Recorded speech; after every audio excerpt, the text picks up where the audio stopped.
Aquí tenemos una ficha de la editorial SM, es decir, Societas Mariae, los marianistas, que siempre se ha destacado por sus muy buenos gráficos, muy buenas ilustraciones, que resume la historia de la literatura castellana en la forma en la que habitualmente se hace, es decir, en una especie de lucha del Principado de la Luz contra el Principado de las Tinieblas, como Cascales dijera de Góngora.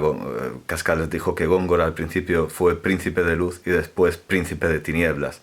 Siempre se entiende que, bueno, saltándose naturalmente la literatura antigua, tanto en su etapa más arcaica, asiática, como en su etapa clásica, siempre se entiende que la literatura empieza con la oscuridad de la Edad Media, continúa con una etapa luminosa que es volver a los clásicos de Grecia y Roma, que es el Renacimiento.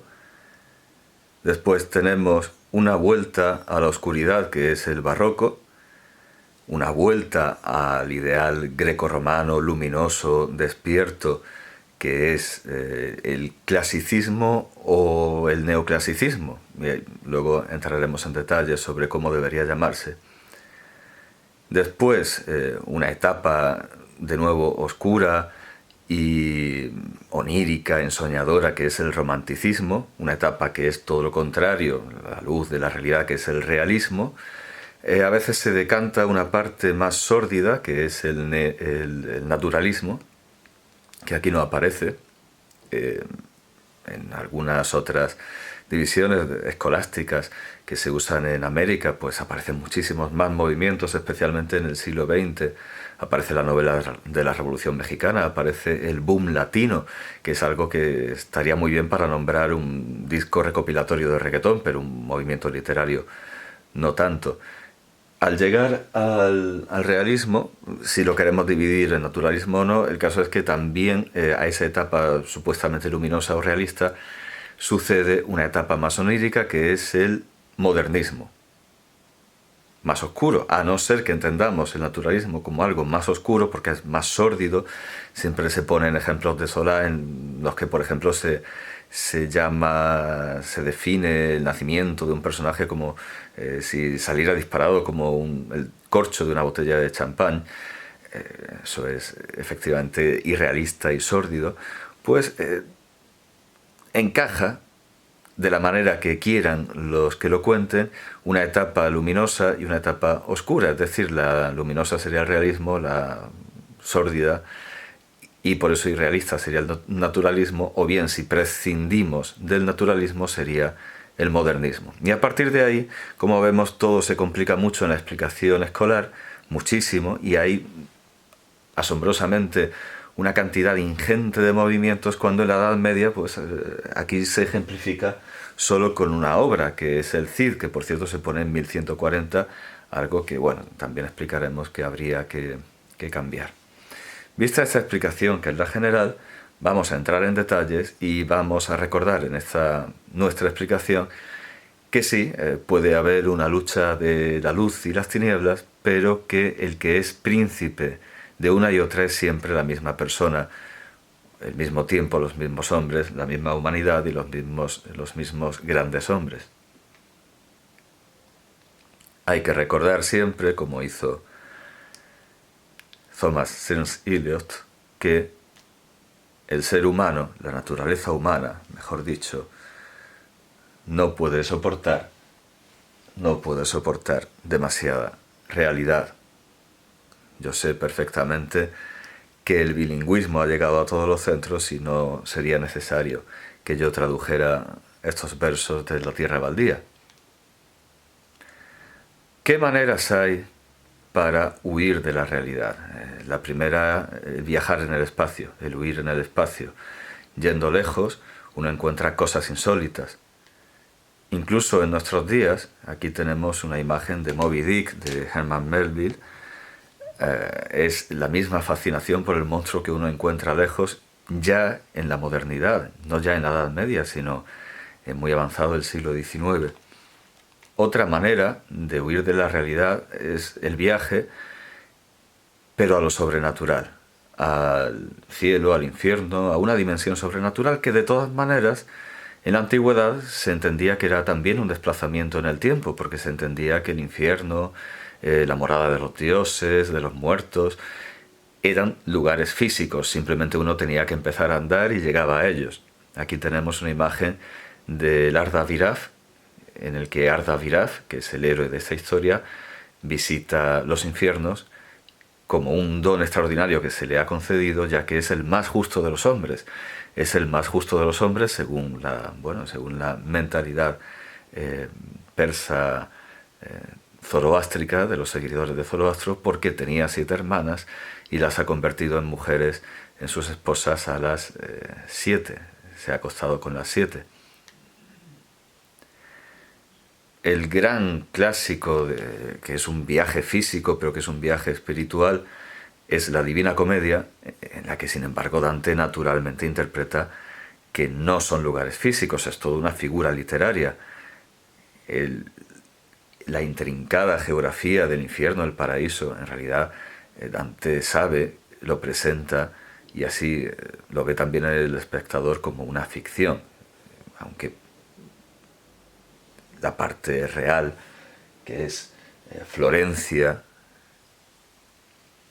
que por cierto esa cúpula no estaba hecha, pero ya hablaremos sobre eso, se detalla como la realidad que es, pero el infierno, el paraíso, etcétera, son evidentemente ficciones literarias. Otra manera de huir de la realidad es la magia. Aquí tenemos un cuento congoleño, el matamoscas o espantamoscas mágico, ilustrado por un artista chino de la Mongolia interior.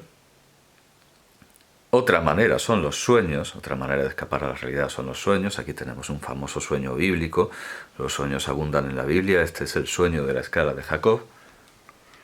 Y hay que recordar, hay que hacer explícito que todas estas maneras de huir de la realidad ya se tienen, ya están en la primera obra digna de memoria como tal obra, que es el ciclo de Gilgamesh, el primer gran héroe. Había muchos mitos anteriores y había también descensos al infierno, trucos, cuentos de magia, cuentos realistas, pero Gilgamesh es el gran héroe que concita todas esas maneras de huir de la realidad, el sueño, el viaje al país lejano y la magia. Lo mismo encontramos en el gran héroe griego de Homero, que es Ulises. Ulises también viaja a países lejanos, donde ve al cíclope, donde ve a los lotófagos, a una serie de pueblos prodigiosos, y también va al infierno. Aquí lo tenemos sacrificando una cabra para que Tiresias le diga el futuro. Hay sueños también en la Odisea de Homero, el relato de Ulises, que también se llama Odiseo, pero los tiene su mujer, Penélope. Aquí la vemos soñando con la diosa Atenea.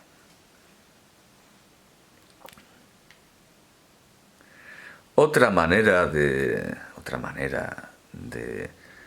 huir de la realidad que se les escapó a los antiguos, aunque en la Odisea hay un pasaje en el que Helena da a los presentes una bebida que les produce una alegría inextinguible, son las drogas, que es lo que evidentemente estaba dando Helena a sus convidados. Las drogas también son una manera de huir de la realidad y de basar un mundo imaginario, bien en las artes o bien en las letras. Aquí tenemos un ejemplo de la artesanía de los huicholes. Los indios huicholes toman peyote y entonces hacen estas coloridas, pues bueno, no sabría cómo llamarla más que esta movida, ¿no? Toda esta movida. Y también pues cuentan sus relatos míticos basados en el consumo de las drogas. Sin embargo, en Occidente, en Europa, las drogas en literatura tendrán importancia solo a partir del siglo XIX. Lo veremos también. Otra manera de escapar de la realidad, y esta sí se le escapa a Gilgamesh, no tanto a Ulises, porque hemos visto que Tiresias le dice el futuro, pues es el viaje en el tiempo. Uno se puede desplazar en el espacio y también en el tiempo. Es algo que hace Superman en la primera película de Richard Donner, ¿verdad? Creo que es en la primera película, fijando el eje de la Tierra y dándole vueltas al revés, se invierte el sentido del tiempo y se viaja en el tiempo. Esto, bueno, aprovecho para decir que, claro, hay muchos Supermanes, al igual que hay muchos Gilgamesh. La versión de un héroe no es única. Cada escritor, a pesar de ser el mismo personaje, lo dota de un valor distinto. Este Superman de Richard Donner, interpretado por Christopher Reeve, pues es un héroe intachable, sin fisuras, seguro.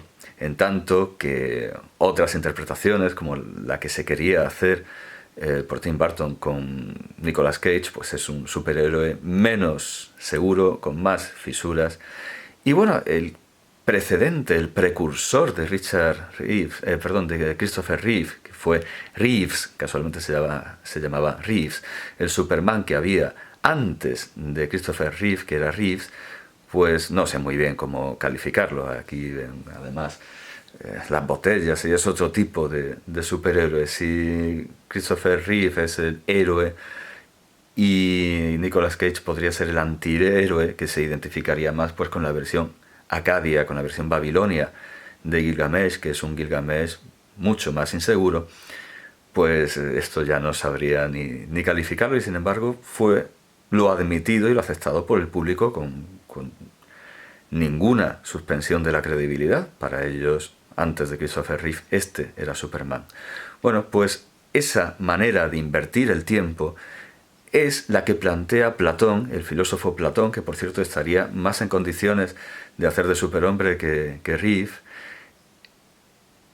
Reeves, perdón. De hecho, Platón lo llaman Platón por tener los hombros anchos. Platón significa de los anchos hombros. Pues Platón es la hipótesis que plantea que si se da la vuelta al mundo al revés, se viaja en el tiempo, se invierte el sentido del tiempo.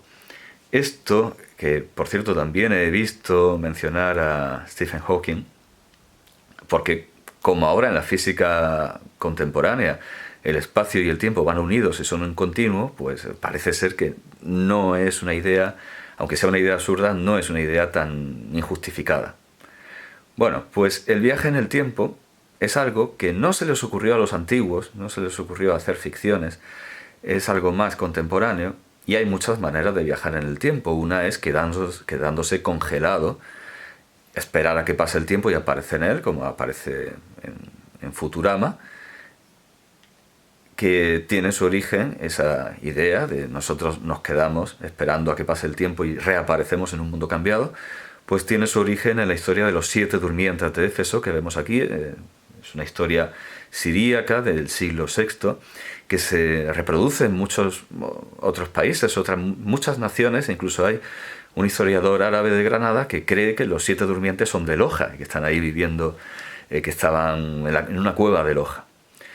Otra manera de viajar al futuro es esta que nos plantea Jonathan Swift en Los viajes de Gulliver, que es que vengan, convocados por una ciencia oscura, que vengan los personajes del pasado al nuestro y nos cuenten la historia. Otras maneras, bueno, aquí tenemos distintas novelas futuristas, distintas obras futuristas. En esta interviene un ángel, en esta, que es una obra escandinava, se debe a la acción de un hada. Por cierto, los escandinavos del siglo XVIII fueron grandes autores de novelas de ciencia ficción. Está el gran clásico que es Holberg, que tiene su viaje al centro de la Tierra, o está el abate Thiulen, que bueno, nos contó la revolución de los animales contra el hombre. Es algo que tiene en cierta medida su precedente en un gran escritor español, pero no castellano, sino catalán y árabe, que fue Anselmo de Turmeda. Tenemos el viaje por máquina, esta novela es española. Tenemos por fin el viaje al pasado. Nos interesa más el pasado que el futuro, porque el futuro es una especulación, el pasado tiene más interés, con Mark Twain. Y en el año 3000 de Mantegazza, pues como su nombre indica, es un sueño, un sueño. Bueno, y La máquina del tiempo de Wells, que también es una máquina. Bien. Yendo a la historia aplicada, no ya a la historia general, esto es una teoría, ¿no? Teoría literaria. Yendo a la literatura aplicada, a la historia, ¿qué nos encontramos? ¿Cuál es la realidad? La primera escritora, el primer escritor y primera escritora de la historia es Enheduanna, que lo que escribe son oraciones, himnos a los dioses. Digamos que esa puede ser una de las primeras fuentes, formas de literatura junto con los cuentos. Himnos a los dioses. Como para nosotros los dioses no existen, pero para ellos sí, pues podemos decir que en este periodo domina la irrealidad. Pero en aquel tiempo era la realidad, los dioses sí existían y todas las cosas que hacían.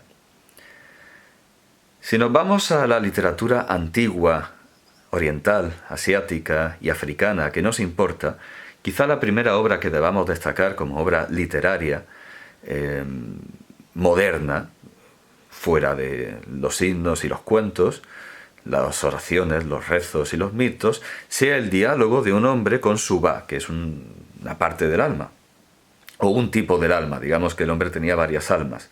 Esta alma, el Ba, es un... Me acabo de dar cuenta de que tengo un puntero y puedo usarlo. El Ba, aquí está, el Ba es esta especie de figura con cuerpo de pájaro. Eso era el Ba. Pues ese diálogo que se establece entre el hombre y su Ba es el precedente de una larga serie de obras literarias, entre las que destaca como paralelo en Mesopotamia, no ya en Egipto, sino en la ciudad de Babilonia, digamos que es el origen de la literatura moderna, Babilonia, el diálogo entre un amo y su esclavo, que tiene luego gran éxito en filosofía, con Hegel, el diálogo de un amo y su esclavo, de la que existe una versión en dibujos animados, de la que tomo esta escena, es quizá la primera obra de filosofía y una de las obras más interesantes de los debates literarios, ese género con el que empieza la literatura castellana. Porque el primer autor de la literatura castellana que conocemos, si es que no fue el copista de la obra, pero es curioso que en la obra se presenta y dice que fue un escolar, que estuvo estudiando en Italia, cuenta su vida, es La razón de amor de Lope de Moros. Si Lope de Moros no fue el copista, que esperemos que no, porque nos privaría de conocer al primer autor, que sería de más o menos 1205, es la primera obra conocida con autor. Y es un debate, una disputa entre el agua y el vino, que es un género que, como he dicho, viene de esta primera obra de la disputa entre el hombre y su alma. Otra pieza de literatura antigua egipcia, que aquí vemos en una película egipcia, pero que está basada en el estilo de otra película anterior de Kavallerovich, que era Faraón, que estaba basada en una novela histórica de Boleslav-Proust del siglo XIX y que es realmente admirable en cuanto a fidelidad. Bueno, pues esta película egipcia, que tiene su estilo basado en una película polaca, basada en una novela histórica, es El campesino elocuente. El campesino elocuente. El campesino elocuente es una narración, un cuento, en el que sí hay una narración, pero sobre todo importan los discursos. Hay un campesino que va a una autoridad a quejarse de las injusticias.